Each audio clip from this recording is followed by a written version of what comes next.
ஆமென். ஹல்லேலூயா, ஹல்லேலூயா. நம்முடைய செய்திகள் யூடியூப்பில் வருது. நீங்கள் செய்திகளை பார்க்கலாம். அநேகர் நம்ம சபைக்கு வராத அநேகர் இப்போ யூடியூப்பில் நம்மளுடைய செய்திகளை பார்த்து கால் பண்ணி ஜெபிக்கிறாங்க. எங்களுக்கு உங்களுடைய செய்தி மிகவும் பிரயோஜனமாக இருக்கிறது என்று கால் பண்ணி சொல்கிறாங்க. அதனால் நீங்கள் இந்த செய்தியை பார்க்கிறவர்கள் முடிந்தால் யாருக்காவது உங்களுக்கு பிரயோஜனப்பட்டிருந்தால் யாருக்காவது நீங்கள் ஷேர் பண்ணுங்கள். அது அநேகருக்கு பிரயோஜனம் உள்ளதாக இருக்கும். அல்லேலூயா, ஆமென். கர்த்தர் பெரிய காரியங்களை செய்வாராக. நாம் ஆண்டவருடைய சமூகத்திலே பயபக்தியோடு ஆண்டவருடைய வார்த்தையை கேட்போம். அநேகர் இப்போ தான் நம்ம சேனல் ஸ்டார்ட் பண்ணியிருக்கிறோம். ஆனாலும் அநேகர் அந்த வார்த்தையை தொடர்ந்து ஃபாலோ பண்ணி வேத வார்த்தையை கேட்டுக்கொண்டிருக்கிறாங்க. ஆனால் நம்ம அந்த வார்த்தையை நேராக கேட்டுக்கொண்டிருக்கும் போது வாஞ்சையோடு ஸ்தோத்திரத்தோடு கேட்டுக்கொண்டிருந்தீங்கன்னா ஆவியானவர் இன்னும் அநேக வார்த்தைகளை பேசுவார் நம்மோடு. ஆமென், ஹல்லேலூயா. ஆண்டோடைய வார்த்தை தாகமாக ஸ்தோத்திரத்தோடு நமக்கு தந்த வார்த்தை என்கிற ஒரு எண்ணத்தோடு ஸ்தோத்திரத்தோடு இந்த வசனத்தை கேட்போம். ஹல்லேலூயா. கர்த்தர் நிச்சயமா இந்த வசனத்தின் மூலமாக நம்மோடு பேசுவார். ஹல்லேலூயா, ஆமென். நீதிமொழிகள் 10ஆம் அதிகாரம் 24ஆம் வசனம் 2வது பகுதி. நீதிமான் விரும்புகிற காரியம் அவனுக்கு கொடுக்கப்படும். ஆமென். நீதிமான் விரும்புகிற காரியம் அவனுக்கு கொடுக்கப்படும்.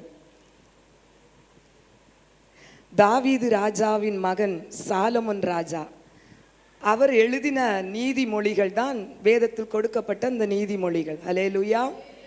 1 ராஜாக்கள் 4ஆம் அதிகாரம் 32ஆம் வசனத்திலே அவர் 3000 நீதிமொழிகளை எழுதினார் என்று வேதம் சொல்லுவதை நாம் பார்க்கலாம். அல்லேலூயா. பாருங்க, ஒரு 20-30 வருஷங்களுக்கு முன்பாக வயதான நம்மளுடைய அம்மா அப்பா இருக்கலாம், நம்முடைய பாட்டி தாத்தா அவங்க இருக்கலாம். அடிக்கடி அவர்களுடைய பேச்சு வழக்கத்திலே பல மொழிகளை அவர்கள் சொல்லி பேசுவதை நாம் கேட்டிருப்போம். ஆமென், அல்லேலூயா. காற்றுள்ள போதே தூற்றிக்கொள், அகத்தின் அழகு முகத்தில் தெரியும், இன்னும் காக்கைக்கும் தன் குஞ்சு பொன் குஞ்சு, இப்படிப்பட்ட பல பழமொழிகளை அவர்கள் சொல்லுவதை நாம் கேட்டிருக்கிறோம். அல்லேலூயா. அது சுருக்கமான ஒரு வாக்கியமா இருந்தாலும் அதில் அர்த்தங்கள் பயங்கரமான ஆழமுள்ள ஆழமுள்ள இருக்கிறது. அல்லேலூயா. அது பாருங்க, இந்த பழமொழிகள் நம்முடைய வாழ்க்கைக்கு மிகவும் ஒரு வழிகாட்டியாய் எல்லா பழமொழிகளும் இருக்கும். ஆமென், அல்லேலூயா. இந்த பழமொழிகள் பலருடைய அனுபவத்திலிருந்து எடுத்து சுருக்கமாய் சொல்லப்பட்ட ஒரு வாக்கியமாய் இருக்கிறது. அல்லேலூயா. அதே போலதான் இந்த நீதிமொழிகள், வேதத்தில் சொல்லப்பட்ட இந்த நீதிமொழிகள் தேவனுடைய ஞானத்தினால் கொடுக்கப்பட்ட ஒரு பெரிய பிரசங்கத்தின் சுருக்கமான ஒரு வாக்கியம், சத்தியமான வார்த்தை, அது ஒரு உண்மையான ஒரு வார்த்தை தான் நீதிமொழிகள். அல்லேலூயா, அல்லேலூயா. அந்த வார்த்தை தான் சொல்லுகிறது பாருங்க, நீதிமான் விரும்புகிற காரியம் அவனுக்கு கொடுக்கப்படும். அல்லேலூயா. நீ கர்த்தருக்கு பயந்து கர்த்தருடைய வழியிலே நடக்கிற, கர்த்தரை சார்ந்து வாழுகிற எந்தெந்த தேவ பிள்ளைகளோ அந்தந்த பிள்ளைகளுடைய வாழ்க்கையிலே இருதயத்திலே என்ன விருப்பம் இருக்குதோ அந்த விருப்பம் அவர்களுக்கு கொடுக்கப்படும் என்று வேதம் ஆணித்தரமாக நமக்கு கற்றுத்தருகிறது. அல்லேலூயா. இந்த உலகத்தில் வாழுகிற எல்லாருக்கும் ஒரு ஆசை உண்டு, ஒரு எதிர்பார்ப்பு உண்டு இல்லையா? எனக்கு ஒரு நன்மை நடக்க வேண்டும் என்கிற ஒரு விருப்பம் எல்லாருடைய இருதயத்திலும் இருந்துட்டு தான் இருக்குது. ஆனாலும் எல்லாருடைய விருப்பமும் நிறைவேறுகிறதா என்று பார்த்தால் எல்லா விருப்பங்களும் நிறைவேறவில்லை. அல்லேலூயா. இன்றைக்கு உங்களிடம் ஒரு விருப்பம், உங்க ஆசை என்ன, உங்க எதிர்பார்ப்பு என்ன என்று கேட்கும் போது நீங்க ஒரு ஆசையை சொல்லுவீங்க. என்கிட்ட ஒரு உன்னுடைய விருப்பம் என்ன என்று கேட்டால் நான் ஒரு விருப்பத்தை, ஒரு ஆசையை சொல்லுவேன். அல்லேலூயா. ஆனா எல்லாருடைய விருப்பமும் ஒரே மாதிரி இருக்காது. அல்லேலூயா. எல்லாருடைய விருப்பமும் வித்தியாசமா தான் இருக்கும். சிலருக்கு கேட்டா உங்க விருப்பம் என்ன என்று கேட்டால் சிலர் சொல்லுவாங்க, நான் ஜெப வாழ்க்கையில இன்னும் அதிகமாய் வளரணும், அதுதான் என்னுடைய விருப்பம்னு சொல்லுவாங்க. சிலர் சொல்லுவாங்க, ஆவிக்குரிய வரங்களை நாம் பெற்றுக்கொள்ளணும், அதுதான் என்னுடைய விருப்பம் என்று சொல்லுவார்கள். அல்லேலூயா. சிலர் சொல்லுவாங்க பாருங்க, என்னுடைய பிள்ளை எனக்கு கீழ்ப்படிதல் உள்ள பிள்ளையா இருக்கணும். அதுதான் என்னுடைய இருதயத்தில் இருக்கிற ஒரு தீராத ஆசையா இருக்குன்னு சொல்லுவாங்க. சிலர் சொல்லுவாங்க, நான் நல்ல ஒரு வீடு, வாடகை வீட்டில் இருக்கிறேன், எப்படியாவது நான் இந்த உலகத்திலேருந்து போறதுக்கு முன்னால ஒரு சொந்த வீடை பார்க்கணும், அது என்னுடைய ஆசை. ஹல்லேலூயா. இப்படி பலருக்கும் பல ஆசைகள் இருக்கும். ஆமென். ஹல்லேலூயா. சில நேரத்தில் பாருங்க, நம்முடைய ஆசையை மற்றவங்கள்ட்ட சொல்லுவோம். இப்போ நம்ம சாப்பாடுக்கே வழி இல்லாமல் இருப்போம், ஆனால் நம்ம மற்றவங்கள்ட்ட சொல்லுவோம், நான் ஒரு பெரிய பங்களா கட்டுவேன், விலை உயர்ந்த ஒரு கார் நான் வாங்கி அதில் நான் போக போகிறேன் அப்படின்னு நம்ம சொல்லுவோம் இல்லையா? நம்ம சில ஆசைகள் நம்ம இப்போ இருக்கிற அந்த சூழ்நிலைக்கு எட்டி கூட பார்க்க முடியாத ஒரு ஆசையை நம்ம படுவோம். ஹல்லேலூயா. அப்போ அந்த ஆசையை மற்றவங்கள்ட்ட நம்ம சொல்லும்போது மற்றவங்க எல்லாம் என்ன சொல்லுவாங்க தெரியுமா? இவ இருக்கிற நிலைமைக்கு இவளுக்கு ஆசையை பாரு, இவளுக்கு எதிர்பார்ப்பை பாரு அப்படின்னு சொல்லி நம்மளுடைய ஆசையை, நம்முடைய எதிர்பார்ப்பை அவங்க என்ன பண்ணுவாங்கன்னா பரியாசமா யோசனையிலையாவது யோசிச்சுட்டு போயிருவாங்க. ஹல்லேலூயா. ஆனால் வேதம் சொல்லுகிறது பாருங்க, நம்ம இருக்கிற சூழ்நிலையை பார்த்தில்ல நம்முடைய விருப்பம் நிறைவேறும். ஹல்லேலூயா. மாறாக நீதிமானுடைய இருதயத்தில் இருக்கிற எல்லா விருப்பமும் நிறைவேறும் என்று வேதம் சொல்லுகிறது. ஹல்லேலூயா. எல்லா விருப்பமும் நிறைவேறும். அது சின்ன காரியமா இருந்தாலும் சரி, அது பெரிய காரியமா இருந்தாலும் சரி, நீதிமான் விரும்புகிற காரியம் அவனுக்கு நடக்கும். ஹல்லேலூயா. முதலாவது நம்ம ஒவ்வொருடைய இருதயத்திலும் ஒரு ஆசை இருக்கணும். ஹல்லேலூயா. ஒரு எதிர்பார்ப்பு இருக்கணும், ஒரு நினைவு இருக்கணும் ஒரு காரியத்தை குறித்து. இந்த காரியம் எனக்கு வேண்டும், இதை எப்படியாவது நான் சொந்தப்படுத்த வேண்டும் என்கிற ஒரு தாகம் நமக்குள்ள இருக்கும்போது தேவன் நிச்சயமாய் நம்முடைய வாழ்க்கையில் அது நடத்தி தருவார். அது பெரிய காரியமா இருக்கட்டும், சின்ன காரியமா இருக்கட்டும், அவருக்கு அது லேசான காரியம். ஹல்லேலூயா. நமக்கு ஒருவேளை அது நம்ம யோசனை பண்ணி பார்க்க முடியாத நன்மைகளா ஒருவேளை நம்முடைய வாழ்க்கையில் அது இருக்கலாம். ஆனா ஆண்டவருக்கு அது நிறைவேற்றி தருகிறது லேசான காரியம். ஹல்லேலூயா. ஹல்லேலூயா. அவரால் செய்யக்கூடாத அதிசயமான காரியம் ஒன்றுமே. ஆமென். ஹல்லேலூயா. காய்ச்சலை அவருக்கு மாற்றி தர முடியும்னா கேன்சர் 4வது ஸ்டேஜையும் அவரால் மாற்றி தர முடியும். ஹல்லேலூயா. ஹல்லேலூயா. இன்னைக்கு சாப்பாட்டுக்கே வழி இல்லைன்னு சொன்னா 10 பேருக்கு சாப்பாட்டுக்கு வழி வைக்க நம்மை கொண்டு கர்த்தர் ஒரு உயர்வை மேன்மை தர அவரால் வைக்க முடியும். ஹல்லேலூயா. அவருக்கு அது லேசான காரியம். ஹல்லேலூயா. அதான் ஆண்டவர் சொல்றாரு, நீதிமான் விரும்புகிற காரியம் அவனுக்கு நடக்கும். தேவஜனம், இன்றைக்கு நீங்க எந்த காரியத்தை இத்தனை வருடம் நீங்க விரும்பி எதிர்பார்த்து நீங்க அது உங்க கையில சொந்தப்படுத்த முடியாம நீங்க இருக்கிறீங்களோ, இன்றைக்கு கர்த்தர் தீர்க்க தரிசனமா உங்களுக்கு பேசுகிறார். நீங்க விரும்புகிற காரியம் இன்றே நடக்க அது போதுமானதா இருக்கிறது. வார்த்தை சும்மா நமக்கு நேராய் வராது. ஹல்லேலூயா. தேவன் ஒருத்தருக்கு நேராக ஒரு வார்த்தையை கொடுக்கிறார் என்றால் அந்த வார்த்தையை அவர் செயல்படுத்த வேண்டும் என்று சித்தம் வைத்திருக்கிற நாள் தான் இந்த வார்த்தையை நமக்கு நேராக தருகிறார். விசுவாசிக்கிறவர்கள் கரங்களை தட்டி ஹல்லேலூயா. பாருங்க, நம்முடைய ஒவ்வொரு நினைவுகளையும் கர்த்தர் அறிந்திருக்கிறவர். ஹல்லேலூயா. ஒவ்வொரு நினைவுகளையும் தேவன் அறிந்திருக்கிறார். ஒரு ஊழியக்காரர் பாருங்க, காய்கறி வாங்குறதற்காக சந்தைக்கு போனாராம். காய்கறி கொஞ்சம் பழம் எல்லாம் வாங்கிட்டு அவர் வீடு திரும்புறதற்காக சந்தைக்கு வெளியில வரும்போது இன்னொரு ஊழியக்காரர், அவருக்கு பழக்கமான ஒரு ஊழியக்காரர் அவருக்கு எதிராக வர்றாரு. வந்ததும் 2 பேரும் பேசிட்டாங்க. பேசிட்டு வந்த ஊழியக்காரர் சொன்னாரு, சரி நான் கிளம்புறேன் அப்படின்னு சொல்லிட்டு கிளம்ப போகும்போது மார்க்கெட்டுக்கு போன இந்த ஊழியக்காரர் வாங்கி வைத்திருந்த ஒரு ஆப்பிள் கவரை எடுத்து இந்த பிள்ளைங்களுக்கு கொண்டு கொடுங்க அப்படின்னு சொல்லிட்டு கொடுக்குறாரு. இந்த ஆப்பிள் கவரை வாங்குறதுக்காக கை நீட்டும் போது பார்த்தீங்கன்னா அவருடைய கண்ணு கலங்கி கண்ணிலேருந்து கண்ணீரா வடிது. இவருக்கு எதுக்காக இவர் அழுறாரு அப்படின்னு சொல்லிட்டு இவர் கேட்குறாரு, எதுக்காக நீங்கள் அழுறீங்க அப்படின்னு சொல்லி கேட்கும்போது அவர் சொல்கிறாரு, இல்லைங்க ஐயா, நான் வீட்டிலேருந்து கிளம்பும்போது என்னுடைய 2 பிள்ளைங்களும் ஓடி வந்து சொல்லிச்சு, அப்பா நீங்கள் வரும்போது எனக்கு ஆப்பிள் வாங்கிட்டு வாங்க அப்பான்னு சொல்லிச்சு. ஆனால் எனக்கு ஆப்பிள் வாங்கி கொடுக்கறதுக்கு காசு இல்லை. நான் என் பிள்ளைங்களுக்கு போகும்போது எப்படி நான் பிள்ளைங்களுக்கு ஆப்பிள் வாங்கி கொண்டு போவேன்னு உள்ள ஒரு எண்ணத்தோடு தான் நான் அந்த இடத்துல வந்தேன். ஹல்லேலூயா. ஆனால் ஆண்டவர் எப்படி என் வாழ்க்கையில் அவர் என்னுடைய நினைவுகளை அறிந்து எனக்கு அவர் செஞ்சிருக்கார் பாருங்கன்னு சொல்லி ஆண்டவர் எனக்கு செஞ்ச நன்மையை நினைத்து நான் கண்ணீர் விட்டு அழுகிறேன் என்று சொன்னார். ஹல்லேலூயா, ஹல்லேலூயா. பாருங்க, ஆண்டவர் நம்முடைய வாழ்க்கையில் நம்ம நினைக்கிற ஒவ்வொரு நினைவுகளையும் அவர் அறிந்திருக்கிறார். நம்முடைய நினைவுகளை அவர் அறியாதவர் அல்ல. ஆனால் நமக்கு பல நேரங்களில் பல கேள்விகள் வரும். பல வருடங்களாக பல காரியங்களை குறித்து ஒரு எதிர்பார்ப்போடு ஒரு ஆசையோடு நான் இருந்து கொண்டே இருக்கிறேன். ஏன் என் வாழ்க்கையில் இந்த காரியம் நடக்கவில்லை என்றால், ஹல்லேலூயா, சில நேரங்களில் ஆண்டவர் பாருங்க நம்மை காத்திருக்கும்படியாக அனுமதிக்கிறார். தேவ ஜனமே, ஹல்லேலூயா.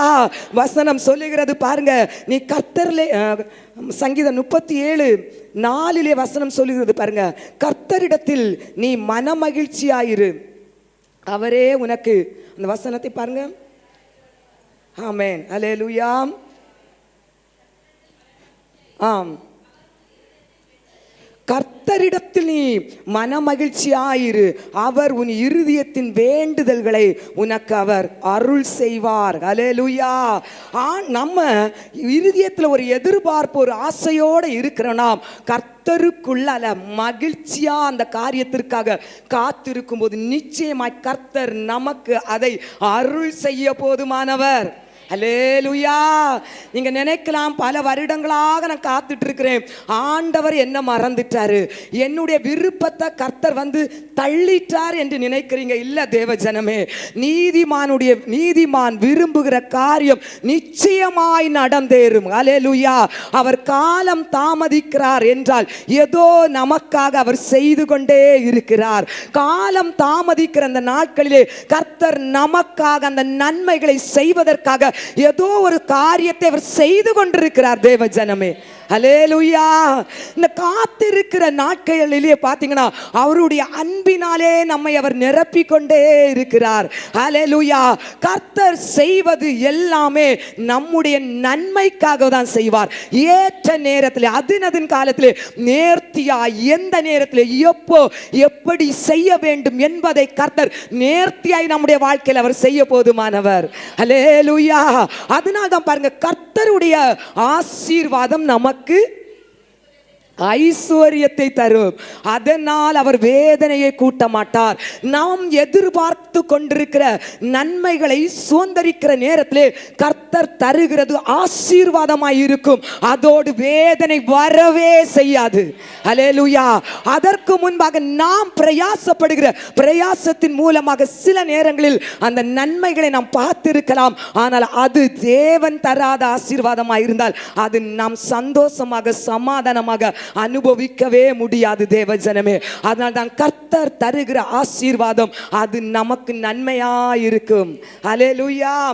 ஆபகுக் 2:3 சொல்லுகிறது பாருங்க, அது தாமதித்தாலும் காத்திரு, அது நிச்சயமாய் வரும், அது தாமதிப்பதில்லை. ஹல்லேலூயா. இந்த வார்த்தையை நீங்க கேட்ட ஆமேன் சொல்லி இருக்கணும், கர்த்தரை மகிமைப்படுத்தி இருக்கணும். உங்களுக்கு நேராக ஆவியானவர் தருகிற ஒரு வார்த்தை, இன்றைக்கு நீங்க காத்து கொண்டிருக்கிற அந்த காத்திருப்பு ஒரு நாளும் தாமதிப்பதில்லை, அது நிச்சயமாய் வரும். ஹல்லேலூயா. இதுவரைக்கும் நீங்க காத்து கொண்டிருக்கிற அந்த காரியம் இனி தாமதிப்பதில்லை. கரங்களை தட்டி கர்த்தரை மகிமைப்படுத்தலாமா? ஹல்லேலூயா. இனி கர்த்தர் தாமதிக்க விடுவதில்லை. ஆமென். கர்த்தர் நிச்சயம் நம்முடைய வாழ்க்கையில் அவர் செய்ய போதுமானவர். ஹல்லேலூயா, ஹல்லேலூயா, ஆமென். பாருங்க, வேதத்திலே ஒரு சிலருடைய வாழ்க்கையிலே சில விருப்பங்கள் இருந்தது. அந்த விருப்பங்களை கர்த்தர் எப்படி நிறைவேற்றினார், அவர்களுடைய விருப்பம் என்ன விருப்பமாக இருந்தது, அதை தான் நாம் இப்போ தியானிக்க போகிறோம். வேதம் 1 ராஜாக்கள் 3:5 நீங்கள் எடுத்து பாருங்கள். 1 ராஜாக்கள் 3:5 வேதத்திலே ஒரு பரிசுத்தவானுடைய இருதயத்தில் இருந்த விருப்பம். ஹல்லேலூயா. அந்த விருப்பத்தை அவர் பெற்றுக்கொண்டது நிமித்தம் எவ்வளவு மேன்மையான ஆசீர்வாதங்களை எல்லாம் அவர் கண்டு கொண்டார் என்பதை நாம் தியானிக்க போகிறோம். படிங்க 1 ராஜாக்கள் 3:5. ஆம், ஆம், ஆமென். ஹல்லேலூயா. கிபியோனிலே கர்த்தர் சாலமோனுக்கு ராத்திரியிலே சொப்பனத்தில் தரிசனமாகி, நீ விரும்புகிறதை என்னிடத்தில் கேள் என்று சொன்னார். ஹல்லேலூயா. ஆண்டவர் சாலமோன் ராஜாவுக்கு தரிசனம் கொடுத்து கேட்கிறாரு, நீ என்ன விரும்புகிறாய் அதை என்னிடத்தில் கேள் என்று. ஹல்லேலூயா. ஆமென். இன்றைக்கு ஆவியானவரும் நம்மோடு பேசுகிற காரியம், உங்க விருப்பத்தை இன்றைக்கு ஆண்டவற்றை கேளுங்க. ஹல்லேலூயா. இனி அது தாமதிப்பதில்லை. ஆமென். ஹல்லேலூயா. சாலமோன் ஆண்டவர் சொல்றாரு, உன் விருப்பம் என்ன அதை என்னிடத்தில் நீ கேள் என்று. சாலமோன் என்ன கேட்டார் நம்ம எல்லாருக்கும் தெரியும். ஆமென். ஞானத்தை கேட்டார். ஹல்லேலூயா. சாலமோன் ஆண்டவர்கிட்ட கேட்கிறார், ஆண்டவரே எனக்கு ஞானம் வேண்டும் என்று. ஞானம் வேண்டும் என்று சாலமோனுடைய இருதயத்தில் இருந்த விருப்பம், தெய்வீக ஞானம் எனக்கு வேண்டும் என்று. ஹல்லேலூயா. அங்க பாருங்க, அந்த விருப்பம் 1 ராஜாக்கள் 3:10 சாலமோன் கேட்ட இந்த விண்ணப்பம் தேவனுக்கு உகந்ததா இருந்தது என்று வேதம் சொல்லுகிறது. ஹல்லேலூயா. சாலமோனின் ஜெபம் கர்த்தருக்கு பிரியமா இருந்ததாம். ஹல்லேலூயா. சாலமோனுடைய இருதயத்தில் இருந்த விருப்பம், அவன் கேட்ட விண்ணப்பம் தேவனுக்கு உகந்ததா இருந்தது என்று வேதம் சொல்லுகிறது. ஹல்லேலூயா. என்ன சாலமோன் ஞானத்தை கேட்டாரு, ஆனா ஏன் ஆண்டவருக்கு அந்த விண்ணப்பம் உகந்ததா இருந்தது, ஏன் விருப்பமாய் அவர் அந்த விண்ணப்பத்தை ஏற்றுக்கொண்டார் என்று வேதத்திலே நீங்க பார்த்தீங்கன்னு சொன்னா 1 ராஜாக்கள் 3:7 அவர் விண்ணப்பம் வைக்கிற வார்த்தையை நீங்கள் கவனித்து பாருங்கள். நான் ஒரு சிறு பையனை போல் இருக்கிறேன். படிக்கிறீங்களா அந்த வசனம்? ஆம்.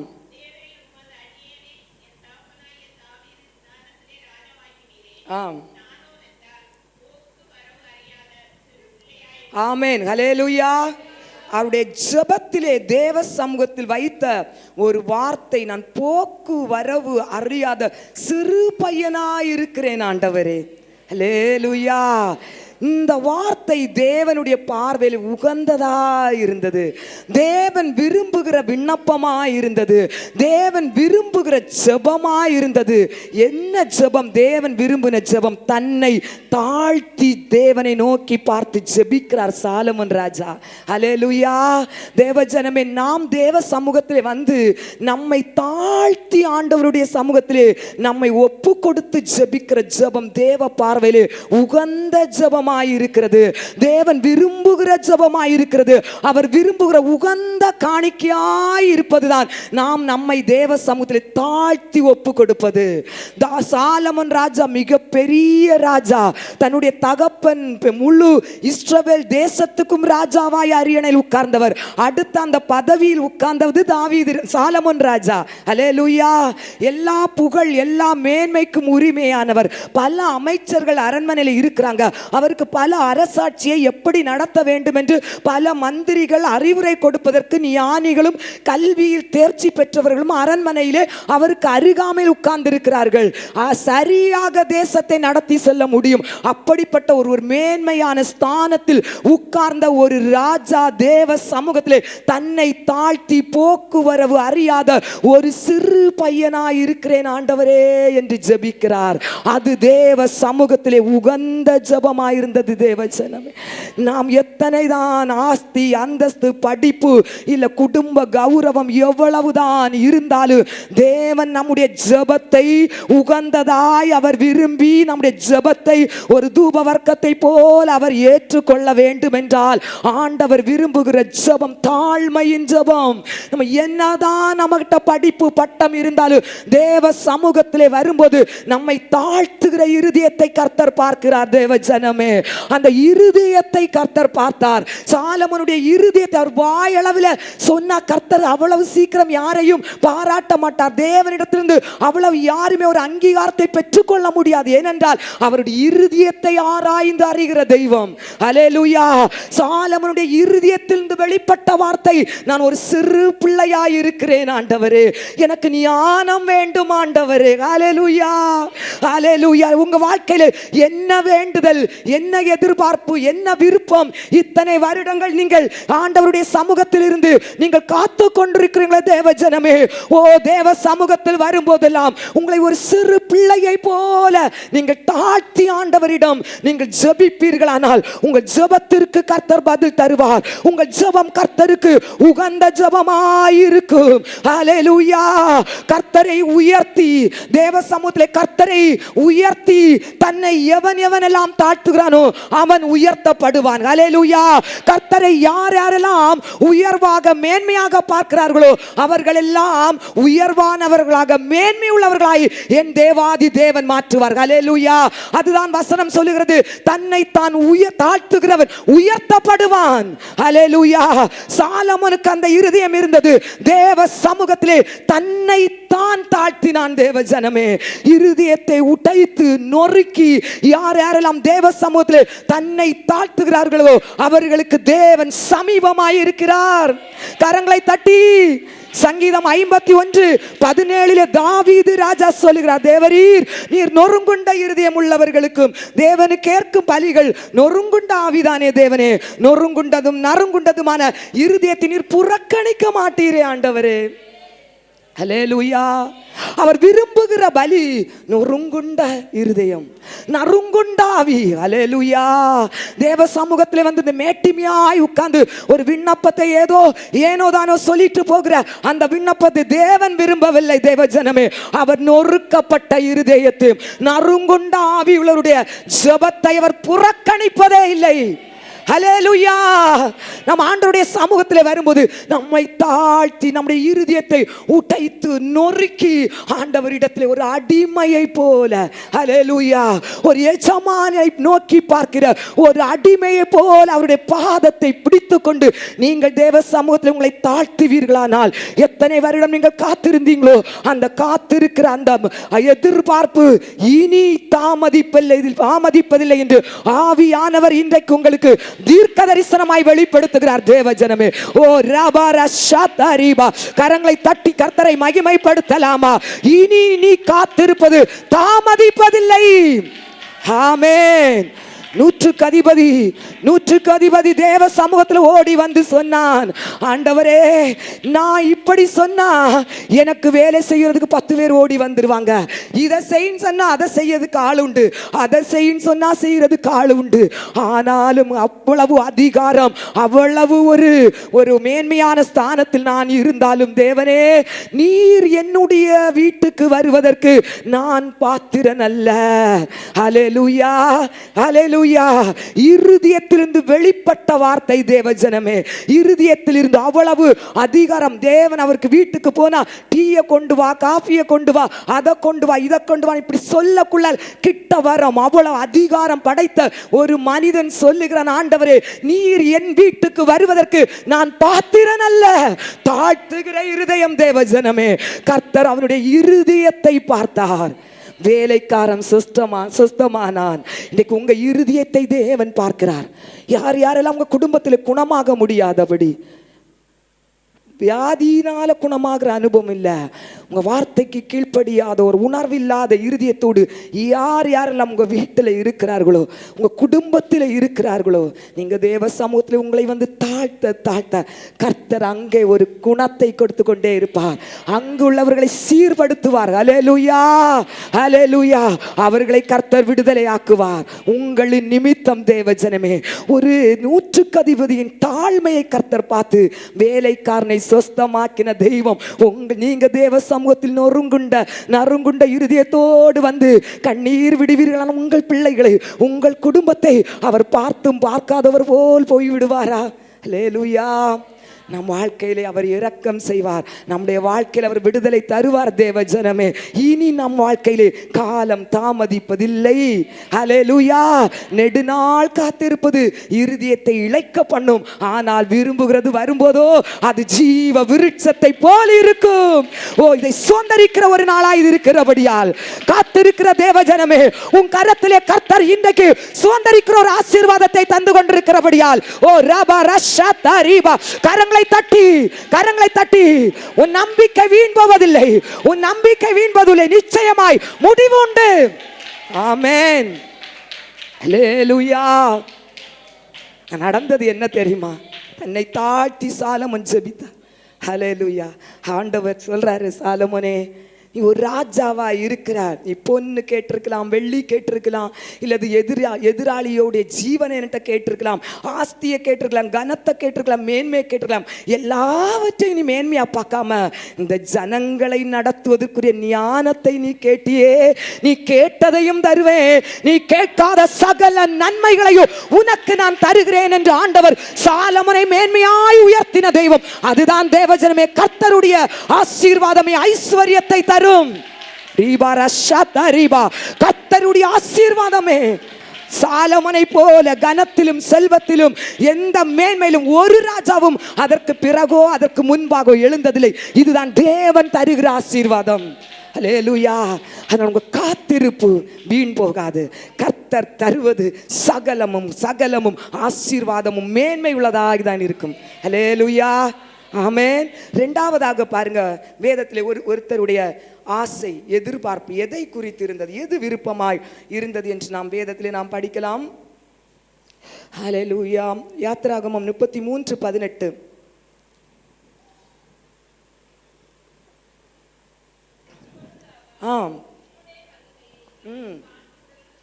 அல்லேலூயா.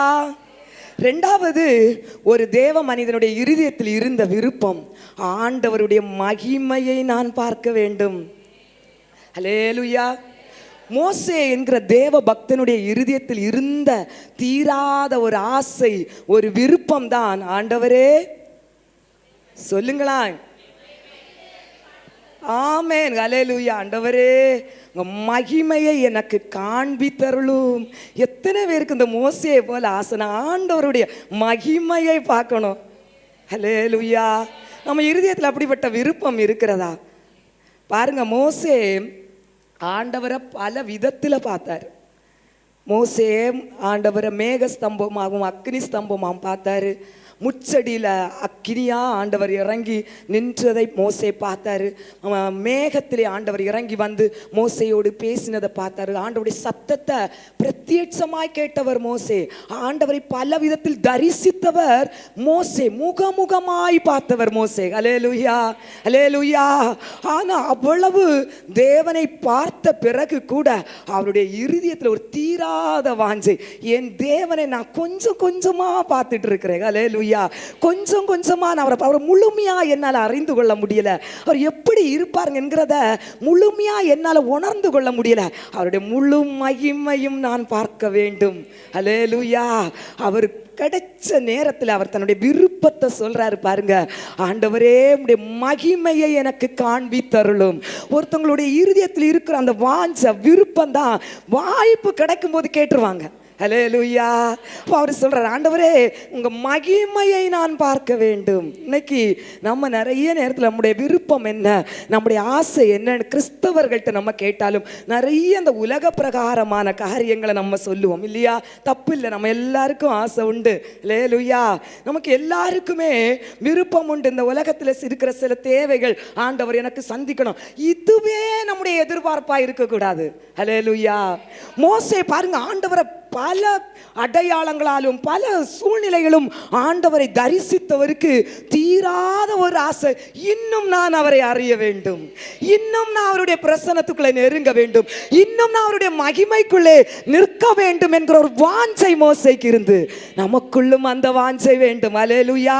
பெற்றுக்கொண்ட அனுபவம் அல்ல, இன்னும் நான் தேவனை அதிகமாய் அறிய வேண்டும், இன்னும் அறிய வேண்டும். அல்லேலூயா.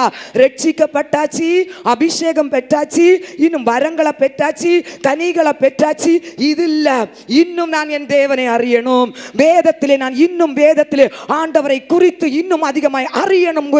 ஒரு வாஞ்சை, ஒரு தீராத ஆசை நம்முடைய இருதயத்தில் இருக்கணும். தேவ ஜனமே, ஆவிக்குரிய வாழ்க்கையில இன்னும் இன்னும் இன்னும் அல்லேலூயா. போதும் என்கிற மனதுடனே கூடிய தேவ பக்தி மிகுந்த ஆதாயம். ஆனா ஆவிக்குரிய ஆசீர்வாதத்துல மட்டும் போதும் என்கிற மனது நமக்கு இருக்கவே கூடாது. மோசேயை போல அடுத்து அல்லேலூயா. ஆவிக்குரிய வாழ்க்கையில பல அனுபவங்கள் இருக்கிறது. அல்லேலூயா. ஆவியில் நடத்தப்படுகிற அனுபவங்கள் இருக்கிறது. ஆவியில் பல காரியங்களை போய் பார்த்து ஜெபிக்கிற காரியங்கள் இருக்கிறது. வரங்களை செயல்படுத்துகிற விதங்கள் இருக்கிறது. கனிகளால் நிரப்பப்பட்டுகிற வாழ்க்கை இருக்கிறது. பரிசுத்தமாய் வாழுகிற வாழ்க்கை இருக்கிறது. பல காரியங்கள் இருக்குது. இன்னைக்கு நம்ம அனுபவிக்கிறது கடல்ல இருந்து ஒரு டம்ளர் தண்ணிய கோரி எடுத்தா எந்த அளவோ அந்த அளவு தான் நம்ம ஆவிக்குரிய அனுபவத்தை நம்ம பெற்றிருக்கிறோம். இருக்குது நிறைய. அல்லேலூயா. நம்ம அந்த காரியங்களுக்காக நம்ம வாஞ்சிக்கிறவர்களாக இருக்க வேண்டும். அல்லேலூயா.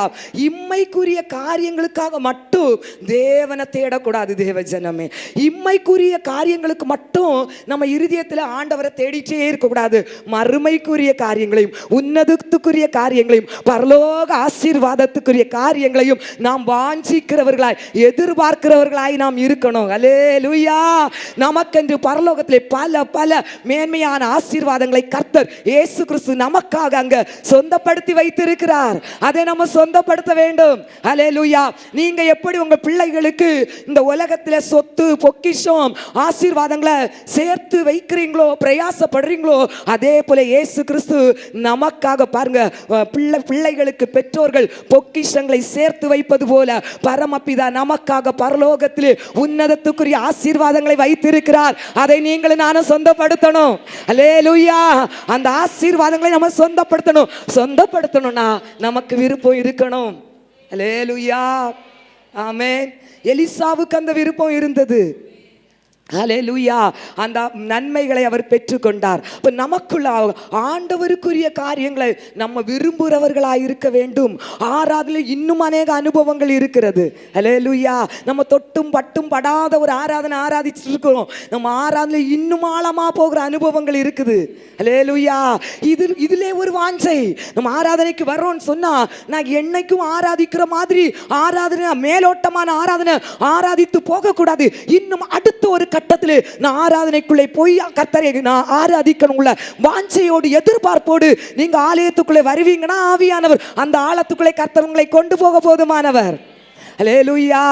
அதான் வேதம் சொல்லுது. முதலாவது நீங்க தேவனுடைய ராஜ்யத்தையும் பின்பு எல்லாம் கொடுக்கப்படும். இன்னைக்கு நம்மகிட்ட ஒரு தீராத ஆசையா எண்ணமா ஒரு நம்ம இருதயத்தில் இருக்கு பாருங்க, இதெல்லாம் நமக்கு பின்னாலே வந்துடும். ஹல்லேலூயா.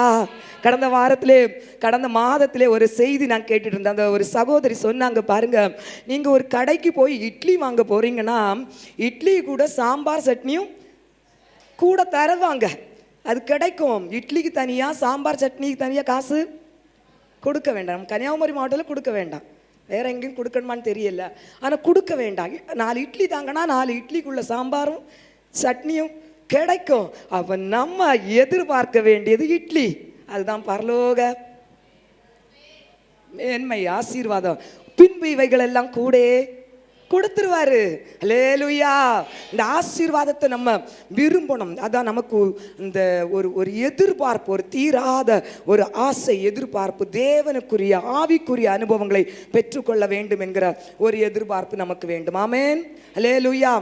அடுத்ததாக இன்னும் ஒருத்தருடைய வாழ்க்கையை மட்டும் நாம் எடுத்து சொல்லி ஜெபிக்கலாம். ரோமர் 10ஆம் அதிகாரம் 1ஆம் வசனம். ஒருத்தருடைய வாழ்க்கையில எதை குறித்த ஒரு ஆசை இருந்தது பாருங்க.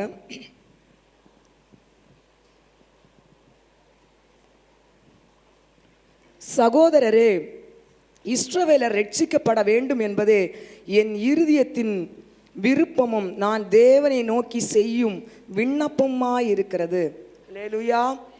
ரோமர் 10:1. சகோதரரே, ஆம் என்பதே என் இருதயத்தின் விருப்பமும் நான் தேவனை நோக்கி செய்யும் விண்ணப்பமாயிருக்கிறது. அல்லேலூயா. பவுலுடைய விருப்பம் எதுவா இருக்கிறது பாருங்க, சொல்லுங்களேன். வசன வாசித்தீங்க இல்லையா? இஸ்ரவேலருடைய ரட்சிப்பு பவுலுடைய விருப்பமா இருந்தது. அல்லேலூயா. ஆமென். பாருங்க, இஸ்ரவேல் ஜனங்கள் தேவனால் தெரிந்தெடுக்கப்பட்ட விசேஷித்த சந்ததி தான். அல்லேலூயா. தேவனுடைய வாக்கு தத்தத்துக்கு சொந்தமான ஆபிரகாமின் சந்ததி தான் இஸ்ரவேல் சந்ததி. இஸ்ரவேல் ஜனங்கள் பார்த்தீங்கன்னு சொன்னா தேவனுக்காக வைராக்கியமாய் வாழ்ந்த சந்ததி தான் இஸ்ரவேல் சந்ததி.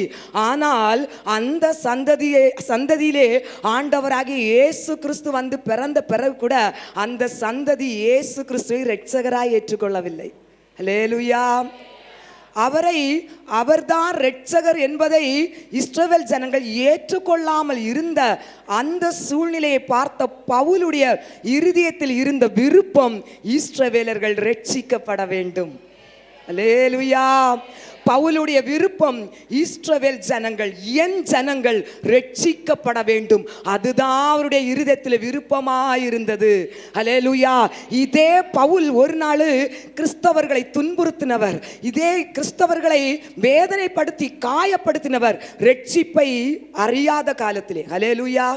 இயேசு கிறிஸ்துவை குறித்து சரியான புரிதல் இல்லாத நேரத்திலே கிறிஸ்தவர்களை துன்புறுத்தின பவுல் இன்று அதே இஸ்ரவேல் ஜனங்களுக்கு இரட்சிப்பு வேண்டும் என்று இடைவிடாமல் ஜெபம் பண்ணுவதிலும் அதற்காக பிரயாசப்படுவதிலும் தன்னுடைய வாழ்க்கையை நடத்துகிறார் பவுல். அல்லேலூயா. அவருடைய விருப்பம் இஸ்ரவேல் ஜனங்கள் இரட்சிக்கப்பட வேண்டும். அல்லேலூயா.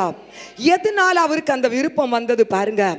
அவர் கிறிஸ்துவை ஏற்றுக்கொள்வதற்கு முன்பாக யூத மதத்திலே வைராக்கியமாய் இருந்தார். ஆனால் கிறிஸ்துவை ஏற்றுக்கொண்டு இரட்சிப்பின் அனுபவத்தை பெற்ற பிறகு அதில் உள்ள மேன்மையை, அதில் உள்ள மகிமையை, அதில் கிடைக்கிற ஆசீர்வாதத்தை தான் உணர்ந்தது நிமித்தம் எப்படியாவது என் ஜனம் இரட்சிக்கப்பட வேண்டும். அல்லேலூயா. யோவான் எழுதின சுவிசேஷம் 1ஆம் அதிகாரம் 11ஆம் வசனத்திலே வேதம் சொல்லுகிறது பாருங்க.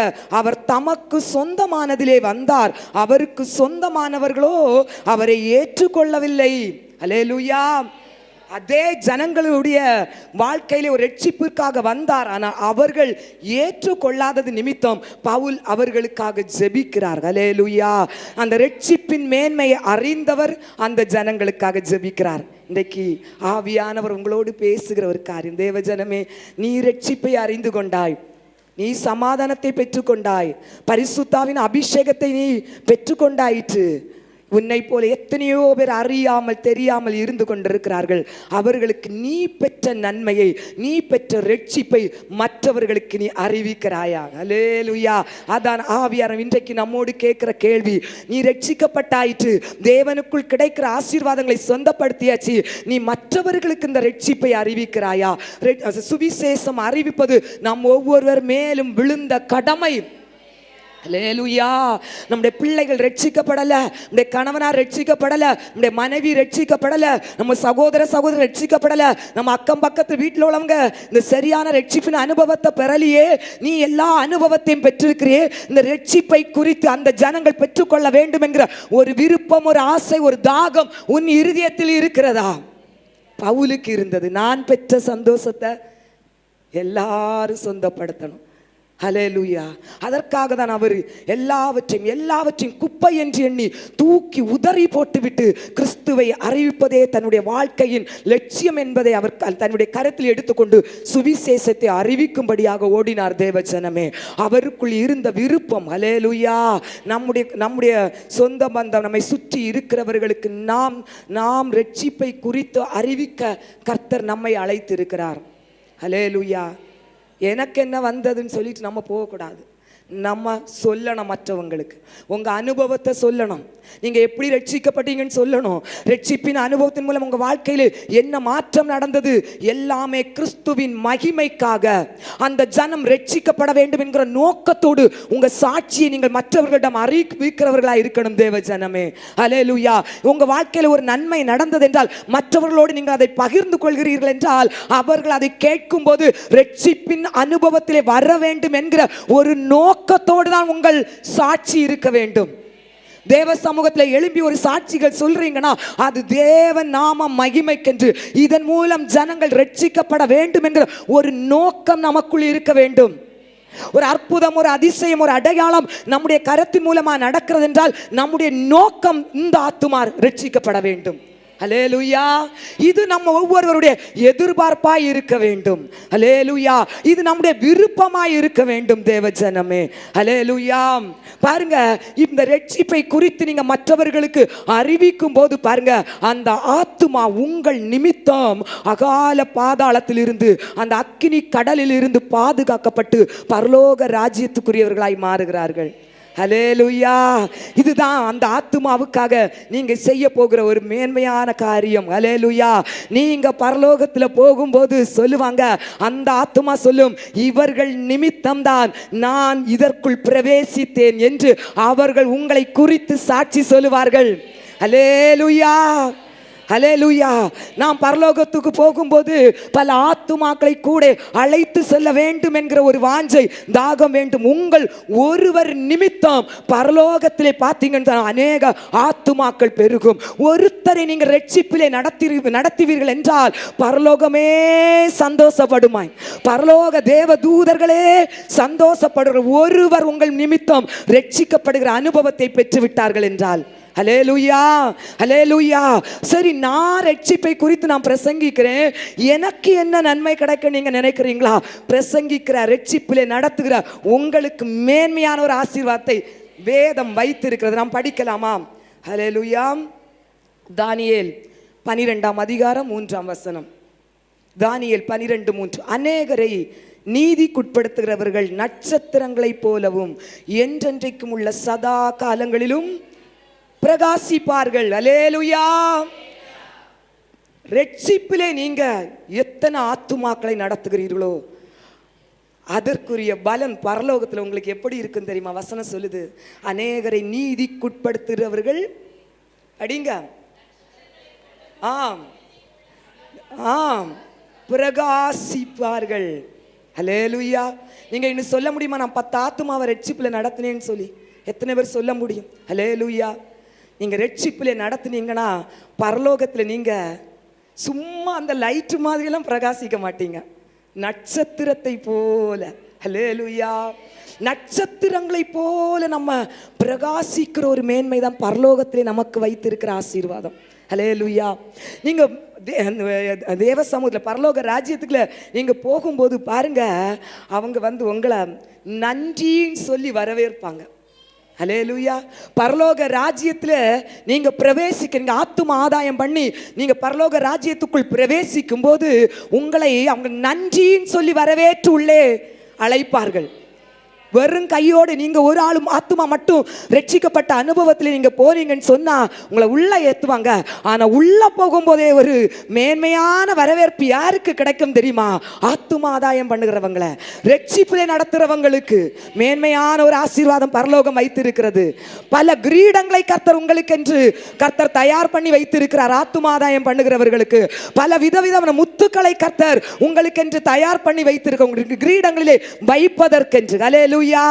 நீங்க போகும்போதே அங்க இருக்கிற ஆத்துமாக்கள் சொல்லும், இவங்கள் நிமித்தம் தான் நான் இங்க வந்தேன் என்று.